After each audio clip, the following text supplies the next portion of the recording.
Welcome to another episode of Sunday Junk Journal Snacks. As always, I'm working in the amazing journal made by Nadia. Her Instagram is as always linked below, and as you can see, it is just completely bursting. I have really never worked in a journal this fat.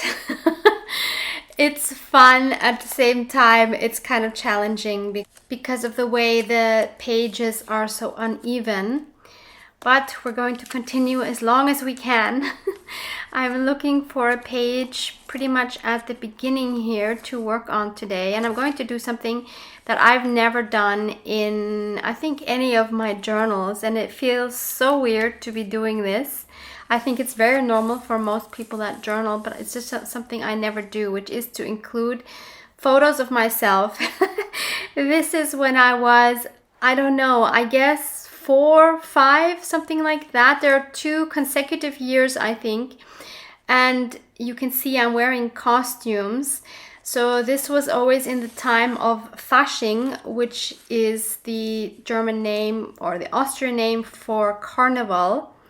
So I will be talking a little bit more about that and more specifically about what I'm eating there, which are so-called Krapfen. Can you say that? Or specifically Faschingskrapfen. Can you say that? It's the jelly-filled donuts we eat during Carnival. So you can see the donuts in both of those photos. So I backed them with some coffee dyed paper, and now as you can see I also sewed around the edges. This was super challenging because I wanted to make it work to just have 2 items or 2 focal points on a page, and I just couldn't make it work, but you will see that. This beautiful quill is something I received from Your Creative Studio. This was a box probably at least a year ago, maybe even longer. This is some beautiful sepia ink, and I'm going to write the words thank you in a script which is called Half Uncial or Semi-Uncial, which can be dated from around late antiquity to the early Middle Ages and was commonly used in Italy, Spain, and France. And I'm using the method from the course that I took where we were taught to never dip your pen in the ink directly, but to use a brush to load up your nib. It takes some getting used to, but I actually really enjoy this method. So once I managed to write that, I'm now tearing the paper so that I have smaller pieces to add to my page. I ink this up with my walnut stain as well. And now I'm trying to figure out how I can place this. And this is where I figure out that it just won't work to have just 2 focal points. I just need 3. It's the only way that it works for me. So I take this beautiful Artist's Almanac from 2022, which I received from lovely Honey. Danke nochmal, liebe Honey. I love this so much. It has so much inspiration. So there's a page per day of the year, and you can find so much inspiration in here. I will link the Instagram of Birgit Kobsen, who is the one who coordinated this project and who is also one of the artists. Unfortunately, it is no longer available. So I wanted to use one of these pages, this one to be exact, from January 8th, as my 3rd focal point, and I thought this one went so well with the other 2 images because it had similar colors and had the floral theme in common. So I wanted to make that into my thank you card, and I'm trying to find the right placement. And then I realized, well, rather than cramming all 3 on that small page, why not just use that right side as well? So that's what I'm going to do. And I'm also backing this with the same coffee dyed paper. I sewed around it just like I did with the others, and I left the top open because I thought I was going to use that as a pocket, but then I realized when I glue it down I can also make that into a pocket, so I ended up not using that top pocket. So now I'm adding the thank you to that, covering up the date, and I like how that kind of turned out. I am gluing it on so that the right side is open so that I can then use that as a pocket.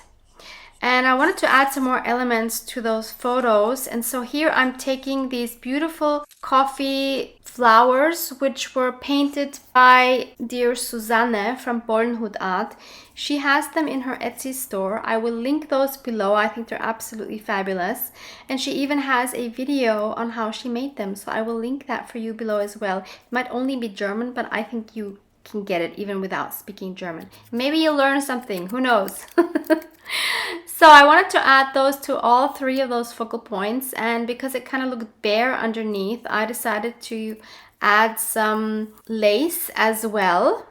So here I'm cutting 2 more pieces that I will also just kind of tear up a little bit to make them look more worn and more interesting.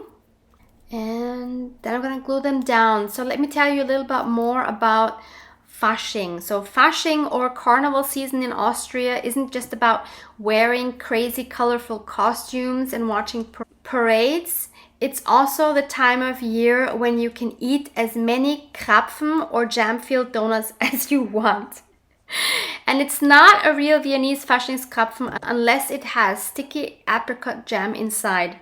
According to strict Krapfen standards, apricot jam must make at least 15% of the entire donut, and at least 6 fresh egg yolks must be included in every kilogram of flour used to make the dough. And then they are finished off with a generous coating of fine icing sugar. Vienna Krapfen makers who cut back on their jam and eggs may end up with a fine from the Food Inspection Office. Faschingskrapfen are said to have their origins in the ancient world. The Greeks used to offer up their goddess Ceres sweet-baked donuts, and the Romans served them at festivals and parties. But the real Krapfen first appeared in Vienna in the 19th century when a famous Viennese chef called Cecily Krapf created silly balls, but spelled with C-I-L-L-Y, which were donut with an apricot jam center, which immediately became the thing to eat at carnival dances and balls in Vienna. So there's a bit of fun history for you, all about our Krapfen. Can you say it? Krapfen? It's a funny word, I think. So maybe going back to the page, I decided to add some floral stenciling on the background to add some more interest. So I used parts of this beautiful stencil, which is from Action. I got this locally many months ago, so I cannot link it for you, unfortunately. I'm using my fairly new frayed burlap Distress Oxide, which I think looks fairly similar to Vintage Photo. So now I think it looks so much more interesting adding those photos on top. And then I decided to also add that to the right side to just connect the pages a little bit more. So I added partial flowers on the edges of that thank you card.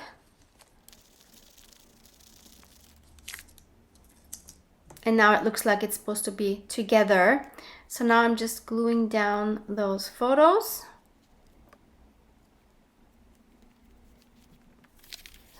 And this is some paper that I found at my Goodwill. And this is the first time I'm using some of that. It was a whole pad. And I decided this is going to be the piece I'm going to add to the pocket, in which I will be adding some writing. Actually, I will be adding a letter to my parents, who have both passed in the meantime. On the front, I wanted to add something with a heart because it's supposed to be like kind of a thank you and a love letter to my parents. And the heart is made out of some wallpaper, and I have a die for that. And I'm using my smallest scraps to just make a little collage underneath to make it a little bit more interesting.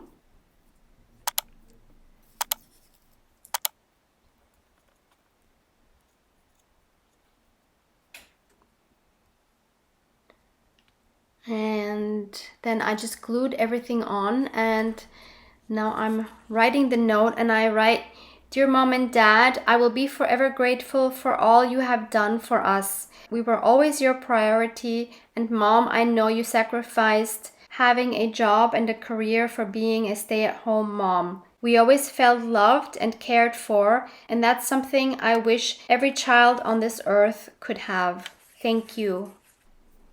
So I'm going to add this into my pocket, and I'm adding this paper clip, which I think was somewhere else, but I don't know where. So I'm just sticking it in here for now, and I love how it looks there. So that's the spread for today. So maybe you want to add some childhood photos, some memories, or gratitude page, something like that. There's so much you can do. Maybe there's something you want to say to someone who is no longer in your life, but you'd like to say it anyway. So this might be a nice way to do that. Thank you so much for being here. Love you guys. Mwah. Mwah.